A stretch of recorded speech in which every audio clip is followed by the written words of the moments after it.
Back to Bhavani lifestyle. நம்ம வீட்டில் சமையல் பண்ண ஆரம்பிச்சாச்சு. நைட்டு சாப்பாடு என்னன்னு பார்க்கலாமா?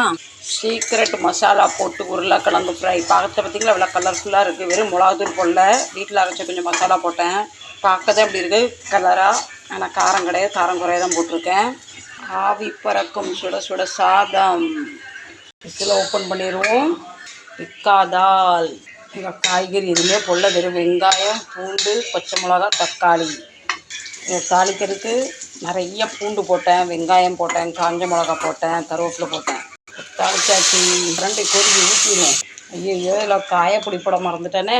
இப்போ தாள் கொதிச்சிக்கிட்டு இருக்கு. லேசாக அப்படி காயப்பொடி தட்டிடுறேன். அந்த கொதிப்பில் மணமாக இருக்கும். நான் எப்போவுமே இப்படி கிறுக்குத்தனம் தான் பண்ணுவேன். இவருக்கு ஃப்ரெண்ட்ஸ் மல்லிக்கீரை எப்போவுமே குட்டி குட்டியாக கட் பண்ணி போடணும். கிள்ளி கையால் போட்டோன்னா சண்டைக்கு நிற்பார். சண்டை போண்டாலும் குட்டி குட்டியாக கட் பண்ணிட்டேன். இப்போ நம்ம ஆல்மோஸ்ட் சமையல் ரெடி. வாங்க சாப்பிட்லாம். தாலில் உப்பு போடவே மறந்துட்டேன். லேசாக உப்பு பார்த்தாச்சு. இப்போ நம்ம இது சாமிக்கு சாப்பாடு வைக்க முடியாது. லேசாக உப்பு பத்தேன் பார்த்தீங்களா? இப்போ போல் ஃபஸ்ட்டு சாமிக்கு சாப்பாடு, எங்கள் செல்லப்பாக்க சாப்பாடு. நம்ம சாமிக்கு தால் வைக்க முடியாது. உருளைக்கிழங்கு வச்சு பார்க்க வச்சாச்சு. வாங்க அனைவரும் சாப்பிட்லாம். எங்கள் வீட்டில் இன்றைக்கி வெறும் சிம்பிளாக இது தான். எப்போவுமே இதுதான் இருக்கும். வித்தியாசமாக எதுவும் செய்யறதுக்கு எனக்கு டைமும் இல்லை. வாங்க நீங்கள் என்ன சாப்பிட்டேன்னு சொல்லுங்கள். நம்ம தலைவர் சாப்பிட ரெடி ஆகிட்டாரு. ரிஸ்க்கு உங்களுக்கு ஆகி சொல்கிறா பாருங்க. ஃப்ரெண்ட்ஸ், எனக்கு மார்க்கெட்டுக்கு ஃப்ரூட்ஸ் வாங்க போனால் வேறு காய்கறி ஒன்றும் வேண்டாம். ஆப்பிள் பெருசு 120 ரூபா 180 ரூபா இருந்தது. இது குட்டி குட்டி ஆப்பிள்னு சொல்கிற பாரு 60 ரூபா கிலோ சொல்லி நான் வேலை பேசி 50 ரூபா கிலோன்னு வாங்கியாச்சு. பின்ன இது என்ன சொல்லுவோம், மாதுளை பழம், அனார். இது ஏன் இப்படி வெடிச்சுன்னு இருக்குன்னு உங்களுக்கு இப்போ நான் அதோட ரிசல்ட் தரேன். நான் எப்போவுமே மார்க்கெட் அடைக்க நேரம் தான் போவேன். அப்போ தான் நமக்கு விலை குறவும் கிடைக்கும். 10 ரூபான்னு சொல்கிற பொருள் 5 ரூபா கிடைக்கும், கூடுதலும் கிடைக்கும். இது அவங்க 150 ரூபா 120 ரூபா 140 ரூபா கிலோ இருந்தது. பின்ன நான் அடைக்கிற நேரத்தில் இது எவ்வளோன்னு கேட்டதுக்கு இவ்வளோ சொன்னார். அப்போது நான் சொன்னேன் விலை குறைன்னு. இது சொன்னால் பாபி இது வாங்கிட்டு போங்க. நான் சொன்னேன் இதெல்லாம் அப்படி கட் பண்ணி வச்சுருக்கு, நான் எப்படி வாங்கிட்டு போகிறேன். அவன் சொன்னால் ஒரு பழமும் கேடு கிடையாது. இது அவ்வளோ டெமோ பீஸ்.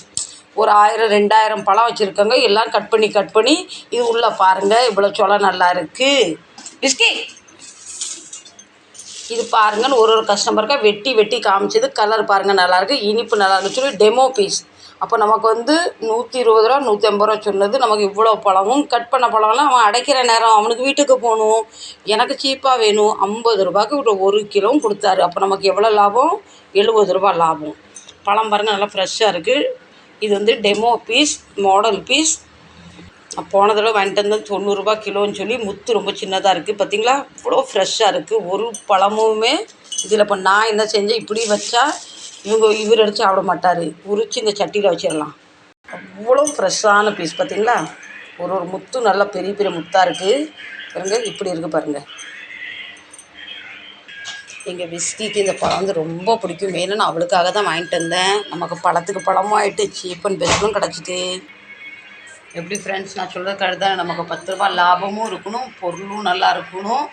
போய் நின்றுட்டேன்னா இன்னும் 1000 பேர் கஸ்டமர் வருவாங்க. நமக்கு விலை குறைக்க மாட்டான், கூட ஒரு பீஸ் போட மாட்டான். அவன் அடைக்கிற நேரத்தில் நம்ம டான்னு போய் குதிச்சுட்டு வச்சுக்கோங்களேன்.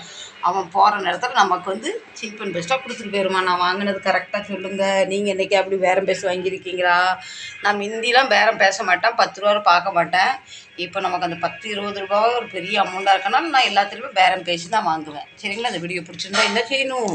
சப்போர்ட் பண்ணணும், லைக் பண்ணணும், ஷேர் பண்ணணும், சப்ஸ்கிரைப் பண்ணணும். மீண்டும் நல்ல பதிவில் உங்களை நான் சந்திக்கணும். Bye bye, love you. நான் சாப்பிடலை. இதெல்லாம் உரித்து எடுத்து வச்சுட்டு இந்த பழத்தினால எந்த ஒரு பழமே நான் அப்படியே எடுத்து ஃப்ரிட்ஜில் வைக்க மாட்டேன். எல்லாம் வாஷ் பண்ணி. ஆனால் ஆப்பிள்லாம் ஃப்ரிட்ஜில் வைக்க மாட்டேன். எல்லாம் வாஷ் பண்ணி க்ளீன் பண்ணி எடுத்து வச்சுருக்கேன். இந்த வீடியோ பிடிச்சிருந்தா லைக் பண்ணுங்கள். பாய், டாட்டா, குட் நைட்.